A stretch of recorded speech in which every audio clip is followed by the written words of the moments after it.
पिछले एपिसोड में हमने देखा कि टेंजन सामा का इवोल्यूशन रोकने के लिए उन्हें एक वेसल से अपनी बॉडी को रिन्यू करना होगा। तो टीचर यागा, गोजो और गेटो को उस वेसल को टेंजन सामा तक पहुंचाने का एक मिशन देते हैं।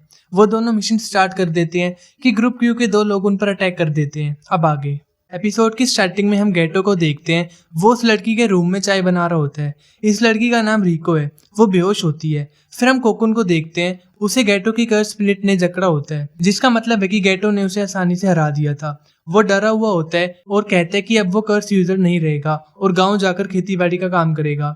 गेटो उसकी बात को इग्नोर कर रहा होता है, तो वो गुस्से से कहता है कि बेयर भी यही है और वो क्यू ग्रुप में सबसे स्ट्रॉन्ग है। तभी गोजो गेटो के एक पिक भेजता है, जिसमें हम देखते हैं कि उसने बेयर को मार दिया है। उसके मरने के बाद ग्रुप क्यू को अपनी ऑर्गेनाइजेशन बंद करनी पड़ जाती है। फिर हम टोजी फुशिगुरो को देखते हैं। वो बोट रेसिंग में पैसा लगाने आया होता है, तो वही आदमी वहां आ जाता है जिसने उसे वेसल को मारने के लिए हायर किया था। इसका नाम कोंग है। वो तोजी से कहता है, मैंने तुम्हें कभी भी जीतते हुए नहीं देखा।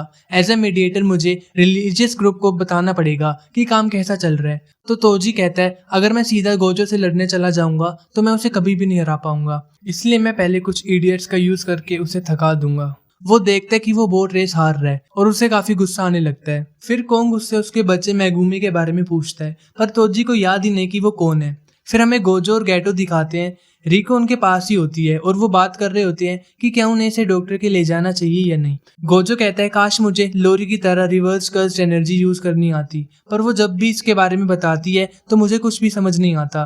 तभी रिको को होश आ जाता है और वो गोजो को एक बहुत तेज थप्पड़ मारती है, क्योंकि उसे लग रहा होता है कि वो दोनों उसे मारने आए हैं।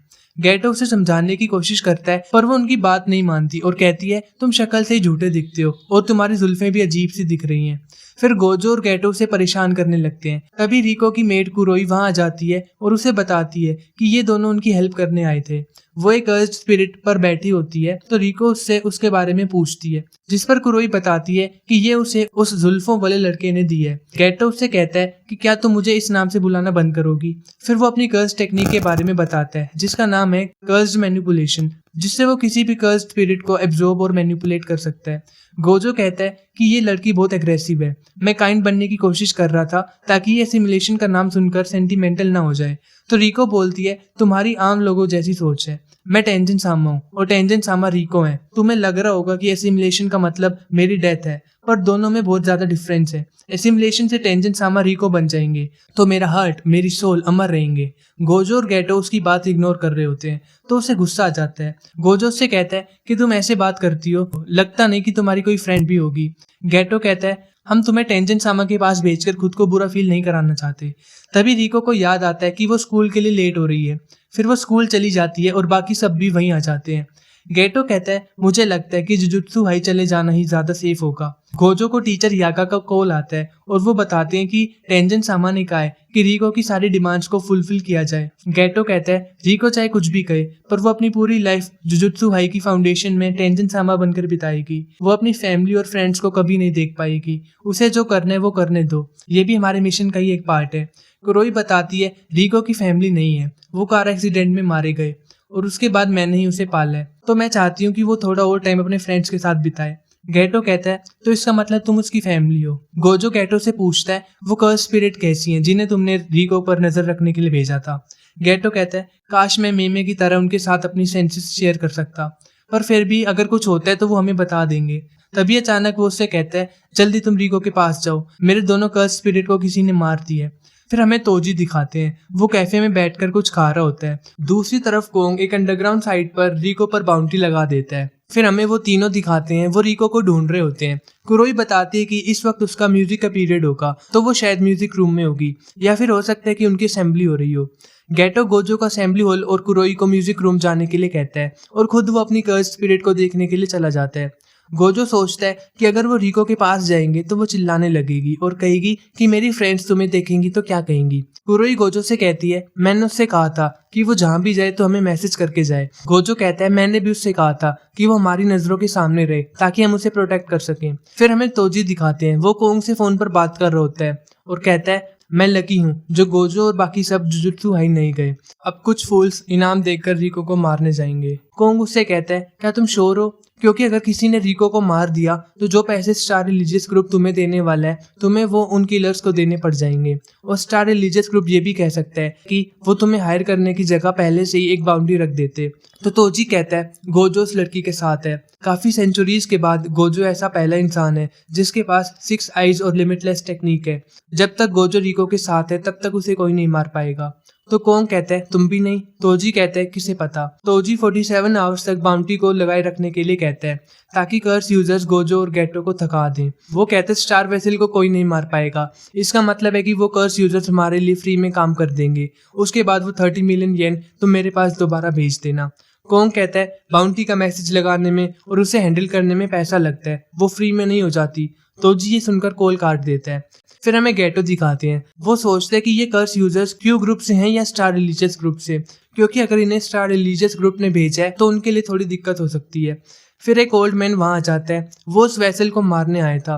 गेटो उसे देखकर समझ आता है कि ये एक्सपीरियंस्ड है और वो उसे डिस्ट्रैक्ट करने के लिए 2 छोटे से कर्स स्पिरिट्स को निकाल लेता है। ये देखकर ओल्ड मैन समझ जाता है कि ये कर्स मैनिपुलेशन टेक्निक है और वो सोचता है क्लोज कॉम्बैट गेटो की वीकनेस है। तभी गेटो एक बड़े से कर्स स्पिरिट से उस पर अटैक कर देता है। गेटो सोचता है कि वो मर चुका है। तभी वो ओल्ड मैन पीछे से आ जाता है कि तभी उसे गेटो की जगह अपना पेट डॉग दिखने लगता है जो 50 साल पहले मर गया था। फिर उसे रियलाइज होता है कि उसकी लाइफ उसके आगे फ्लैशबैक हो रही थी। फिर गेटो उसे मार देता है और वो सोचने लगता है कि पता नहीं ये ओल्ड मैन ग्रुप क्यू से है या रिलीजियस ग्रुप से। फिर हमें गोजो और कुरोई दिखाते हैं। गोजो सीधा रूम में चला जाता है जहाँ रिको की असेंबली हो रही होती है। उसे देखकर रिको की सभी फ्रेंड्स सोचती हैं कि वो रिको का बॉयफ्रेंड है और सभी उसे देखकर एक्साइटेड हो जाती हैं। गोजो भी उनके सामने शो ऑफ करने लगता है। तभी उन सबकी क्लास टीचर वहां जाती है और उन सब बच्चों को चुप कराकर खुद गोजो को अपना नंबर देने लगती है। तभी गोजो रिको को वहां से लेकर चला जाता है और उससे कहता है कि हम जुजुत्सु हाई जा रहे हैं क्योंकि कुछ कर्स यूजर्स ने हम पर अटैक कर दिया है। तुम अपनी फ्रेंड्स को इन सब में इन्वॉल्व नहीं करना चाहोगी, है ना।